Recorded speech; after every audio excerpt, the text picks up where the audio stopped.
Cyril, you were in Bucha and in the nearby suburb of Irpin near the start of this war.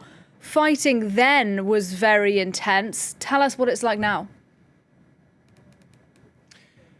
Well, I can tell you that indeed we spent a few 2 weeks here. It was like 2 months ago when the war was raging here. This is Irpin. We are at the top of the mountain of Irpin. Here is Kiev, and here is one of the heavy consequences, human consequences of the war. This is the cemetery.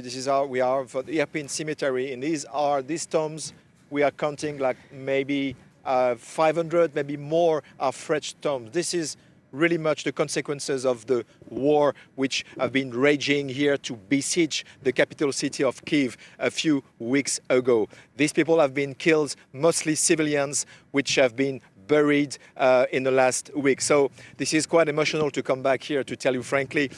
Some local soldiers who are here, they took us here back. We were in the front line with them. They are fortunately still alive. But here in the suburb of Ostomel, Bucha and Irpin, it looks very much that we are in a time of trying to recover, but the scars of the consequences of the war are still very much indeed a fact here. We were just a few 1 hour ago in a village where 95% have been destroyed. There is no one here who have been left alive. You can see Russian tanks abandoned here. So apart from Kiev, the capital city where we arrived yesterday night, where it looks like a sense of normality trying to come back. Business is trying to come back as usual, while the war we know is raging a few hundred kilometers away in the east, in the southwest, in Donbass and Crimea. Kiev is trying to revive, just to live again,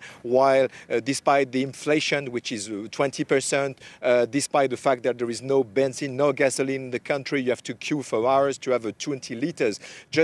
There is a real sense of trying to get back to normal. But here in the suburb of this huge front line, which has been resisting the invasion from Russia, and the Russians were just 1 kilometer away from where I'm standing. The tanks were just right there at the top of this hill. You look like a lot of scars and stigmas of the war, and the level of destructions in Bucha, Irpin or Ostomel in this west of Kiev is extremely huge and devastating.